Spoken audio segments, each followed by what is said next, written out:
Hi, welcome on my GDC talk on ad creative's production process. As a warm-up, I will play you a couple of ads, and your task is to decide which one was the best performer.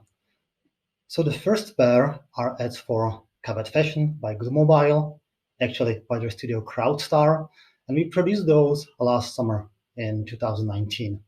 As you can see, it's aimed towards female audience, and if you guessed that the winning creative measured by impression to install ratio is the ad on the left, you were right. The second pair of ads are for in-person puzzles by Small Giant Games, our long-term client.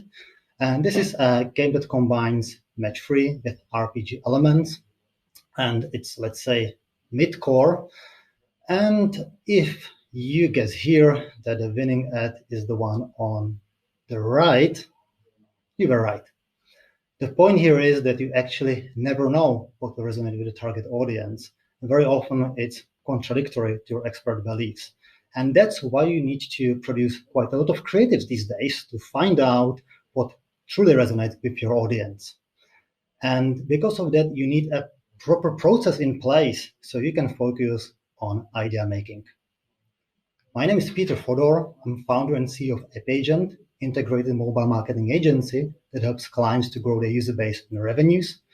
We operate at the intersection of data, user acquisition, and creativity, and help clients such as Nest Games, Kiwi.com, Google Mobile, or Babel to really grow nicely. So let's jump straight into the ad creative process, which we summarized in our internal framework called ACE, which stands for Ad Creative Execution. And it has 3 stages, and I will guide you through all of these today. So the first one is product, and in the product part, we look at the unique selling proposition, the brand, how will be the tone of voice, what are the key features and key aspects of the gameplay, and also if the game is already in the soft launch or you have some user tests, what your players say about the game. I very much like using Simon Sinek's Golden Circle. In Sinek's famous TED Talk, he mentioned that the why is the most important, and that's because it's about motivations. So first, why you created the product, what's your motivation, and actually what's your vision. But then also, and it's super important here, what motivates your players? What they want to achieve. Is it the feeling of dominance? Is it exploration? Is it something else? And then the how is how you visualize this. What are the visual elements? Could be, the avatar, the battlefield, the Clash of Clans. And the what is what you want people to remember. If they are sitting in a pub, your players, and one guy's explaining the game to someone else, what will be the single sentence his friend will hear? And this is all summarized into something what we call unique selling proposition. And it's quite difficult to get it right. I'll speak about it in the brief section. But it's actually quite easy to get good insights for compiling this unique selling proposition by reading reviews of your players in Google Play Store or the App Store, or very often helps to go to your community management and to speak with people that are in contact with your audience every single day. Not only they will be pretty much aware of their frustrations, but also what they enjoy about the game, about their motivations, and also they will help you to understand who they actually are. That will be super important, as you will hear later today. And my trick here, I love reading what journalists write about apps and games, because they're excellent in highlighting the key benefit of the product or the main enjoyment factor of the game in a single sentence. I mentioned the brand a few slides ago. You might argue, why is a brand important in gaming? And I actually believe it is. It's very much important today. And you can see among all the big guys that are building IPs, they are actually investing quite a lot of money into building a brand. Besides famous Clash Royale, it could be also, for example, Best Fiends. And seriously, did a great job because part of their founding team comes from LA, from the movie industry. So the storytelling and the IP building is in their DNA. It doesn't have to be so like big approach as seriously is taken. We developed a minimum viable brand framework, which is just a couple of slides, but it helps us to understand the character of the brand or the game, the visual style, the tone of voice, and also the language. And I already mentioned Clash Royale, and this is a great example because you can see from 2-3 seconds of the ad that this is the game. The humor, the distinct characters, the color palette, everything is pretty much aligned in every single visual asset, be it the icon, screenshots, or the ads. Then the research, and the research helps you to understand the context in which you operate. It's about competition, about best performing ads, about market trends. And it helps you to identify what actually works. If you see that some ads by, let's say, PlayerX are getting a ton of impressions, and you can use, for example, Aptica platform for this, or any other ad intelligence tool, it gives you some indication, because impressions means big budgets, and big budget means it actually works. It helps you to understand some trends, and also then you can decide whether you want to go with the flow, what the others are doing, and basically be understandable for the audience because you are like copying the others, or you can take exactly the other direction and actually be different and taking some distinct positioning. So that's why the competition research is so important. How it looks like if we do competition research, not a rocket science. Here's an example what we did for The Sims. So besides having some visual snapshot of the store listing, the manager who compiled this wrote down a couple of like core ideas. What's the game about? What's unique about it? And then things such as title, subtitle, downloads, and ratings to give you some like understanding of scale of the game and how it stands on the market. You might ask, what kind of games should I analyze this way? And I would recommend to look not only at your direct competitors, but also a bit broader, because you can learn something interesting from games from a different game genre or targeting different audience. And to help you with that, I will tell you a bit about affinity mapping. It's something what's utilizing Sensor Tower API, and Sensor Tower has a metric called similarity index, and that basically shows which games are like connected together by the same audience. So if someone here likes Awaken Life, they, based on the similarity index by Sensor Tower, are also playing a lot episode, covered fashion, or choices. The Sims is probably obvious game here, but Roblox is definitely not that obvious. So that's how we expand your like market and where you can get some cool inspiration. And it's not that far from Awaken Life, which is about like virtual life, about virtual world, because Roblox is as well. But probably it wouldn't be on your radar if you don't have this affinity mapping. It's covering top 50 games on iOS for each category and worldwide. It wasn't that difficult to do, so you can actually copy this approach. So now let's speak about the brief. And brief, in our terms, has like two different types of outputs. The first one is the launch brief, which is like 2 to 3 pages long. And that's the document that describes the product in detail, the audience, the selling proposition, gives us some like mandatories. But once the game is already out and your team or your agency knows it very well, then a simple asset request is just enough. But it has to be in written, because if there's no brief, there's no job. The brief actually forces you to be clear about your request, about your ideas, what you want to achieve. And actually, if you're a marketer, as I am, your task is to really distill all the information you have not only about the product, but also about the market, about the audience, and anything that might provide a good context for the creative team together, then to meet in person with the creative team to actually like explain it, discuss it, either to provide some initial ideas, and only then you can expect that the creative team will take this further, that they will come with some cool ideas. And the share here is like 20 to 30% of the effort should be on your side as a marketer, and 70 to 80% is on the design team. You can't expect that if you just throw over some idea over the desk, that the team will bring something amazing. You need to invest. And the reason why is that? Because marketing and product teams are very often disconnected, and the brief is the way how to align them together. And moreover, the written brief forces you as the author to be clear what you want, and later on it reduces friction in the process.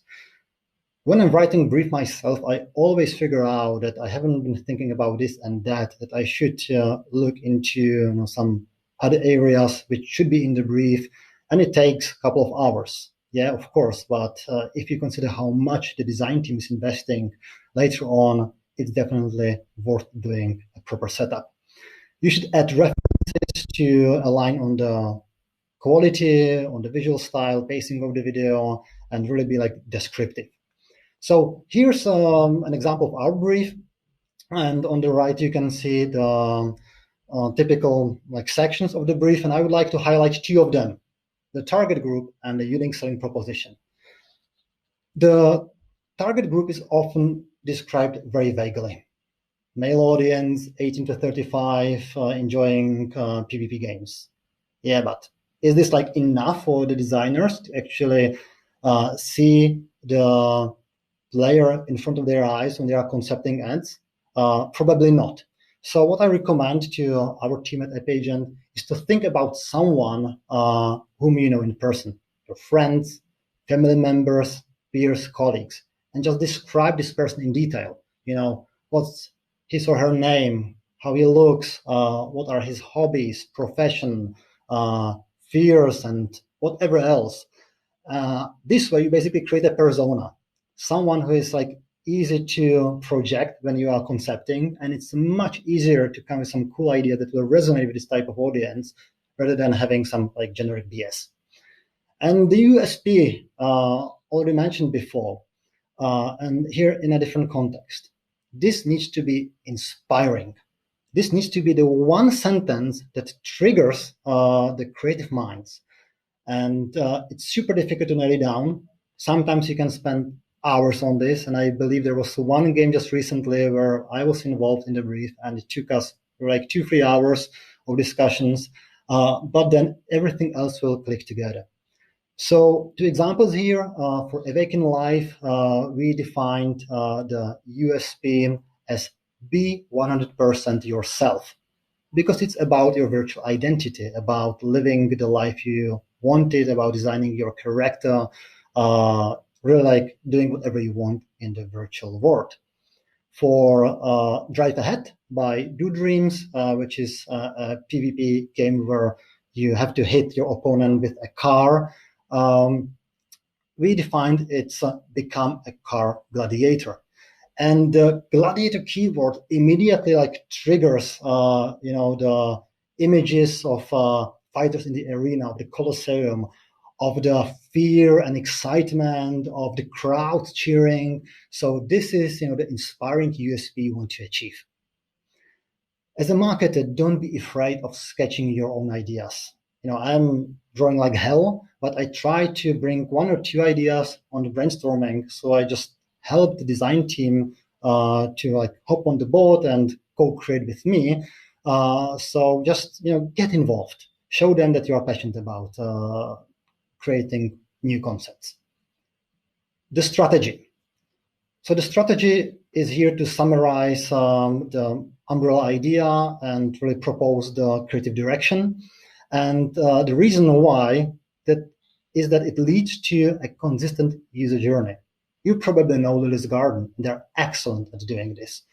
The video ad, the icon, screenshots, the onboarding, but also the initial experience in the game, they're all aligned with the visuals, with the elements such as the house, the color code.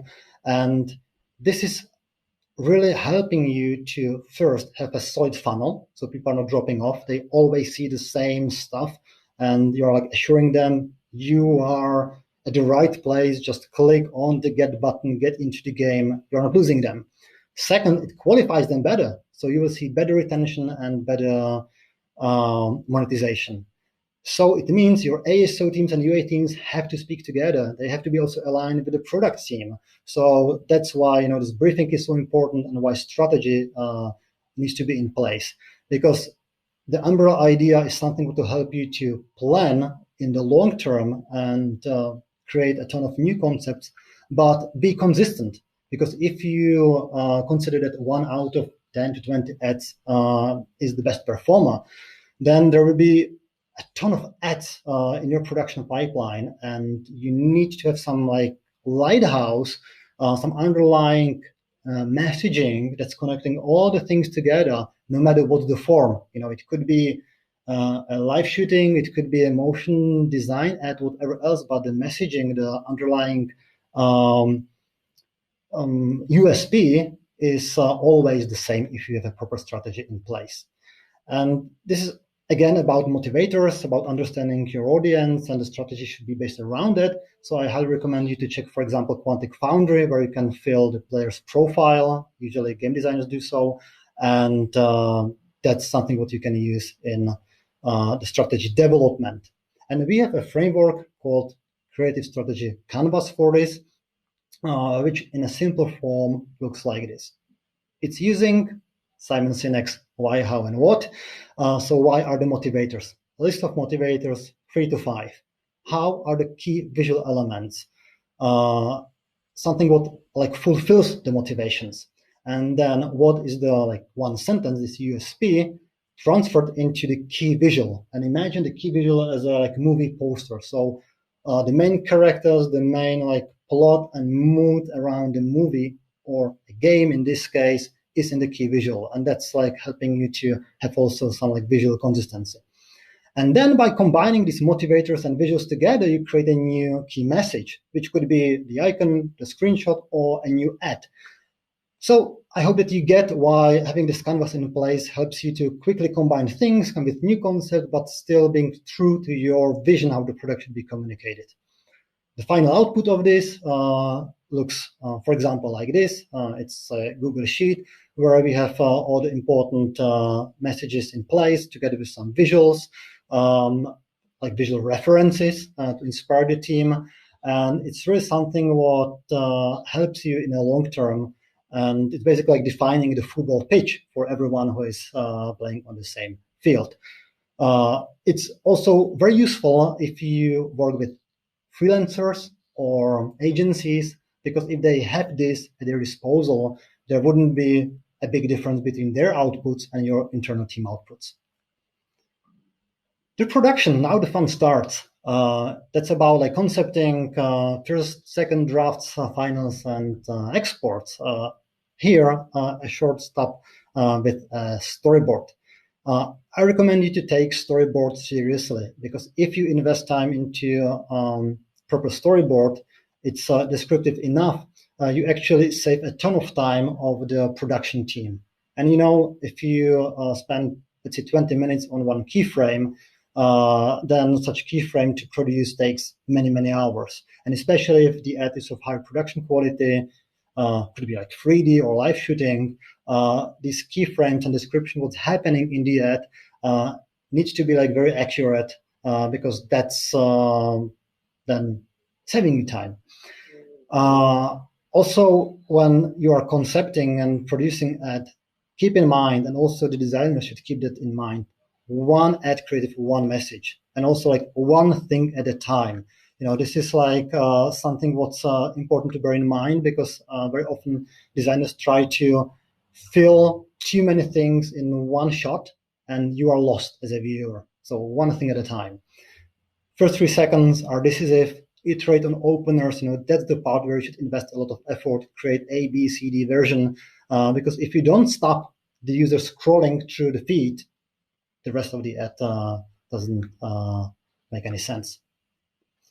And don't polish the ad creative until you are really sure that this has potential.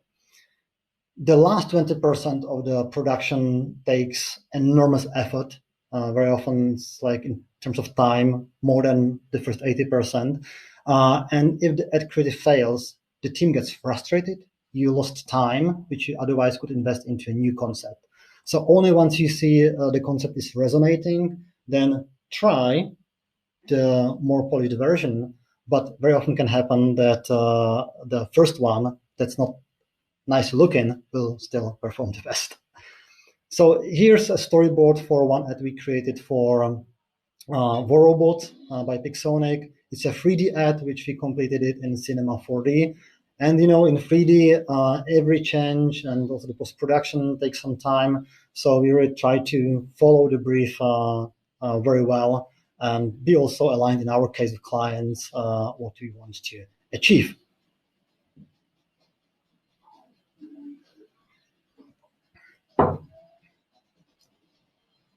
I already mentioned that you should produce quite a lot of ads to find the winners. And for that, you need some system. And we are using the Kanban canvas in Trello, where on the left are like the to-dos. Then the second column is about concepting. The third, production. Fourth, fine-tuning localizations, exports. And then there are a few more like on hold or drafts. And each of the ad creative has its own card with the owner, in our case, a producer, or could be marketing manager. And all the links and details and briefs and strategies are all connected into this single card. So everyone involved, be it internal or external team, is on the same page. We don't have to look into like many places. There's one single card in Trello. And the owner is like moving the card through the pipeline. So that's to the production. And now a few words to testing. We can speak hours about testing methodologies, but because we are speaking about the production process, I will focus on this. So very often I'm getting the question, how many ads do we actually have to produce to properly test what works? And this is very much relates to the spend, to channel you use, to the size of the audience, and also very often to the specific genre of the game. But to give you some numbers, if you are soft launching a new game, then usually we produce like 3 ads on the beginning, 3 to 5.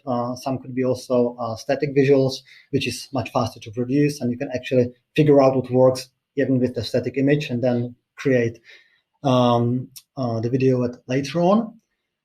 And if we are launching a new game like globally, like having 5 well-performing ads, maybe 5 more in the backlog is definitely good for the start. And the thing is that you actually should over time invest more time into iterations.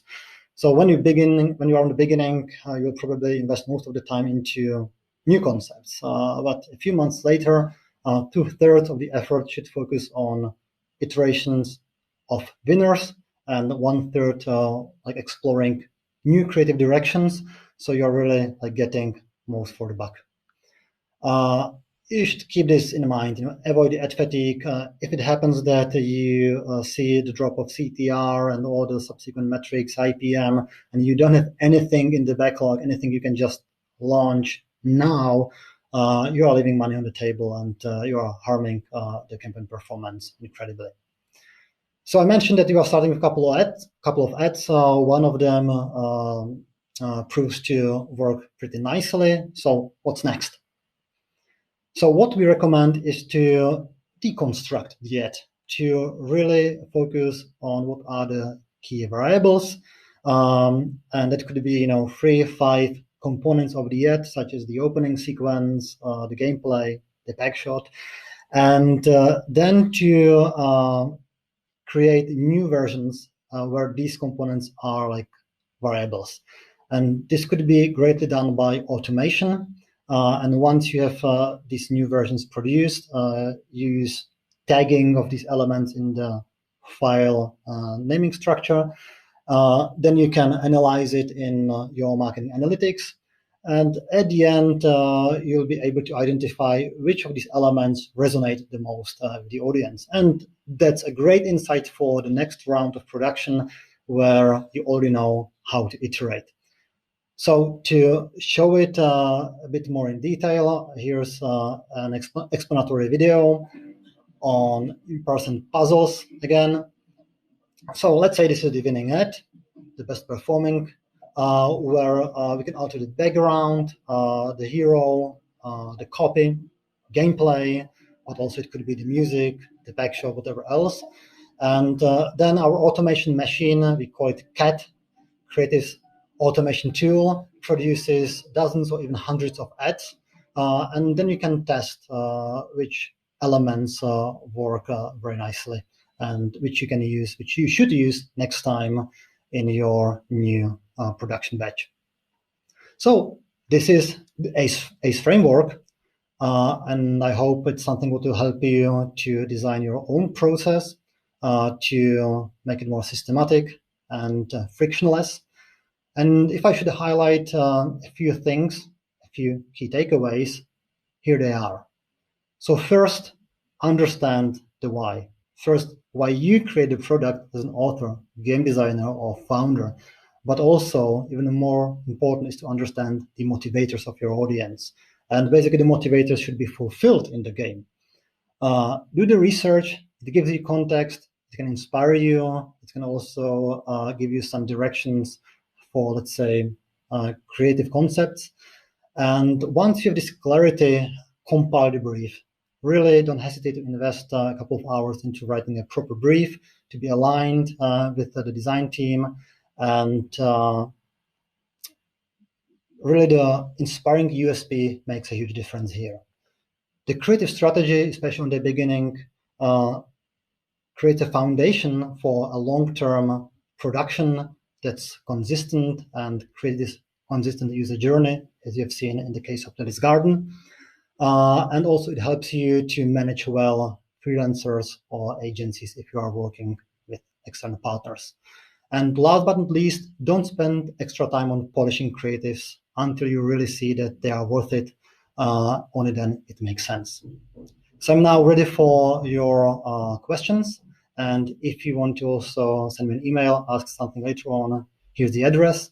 And in case there are any designers, marketers, people who are looking for a career change, you have a couple of openings. Thank you for your attention and have a great day.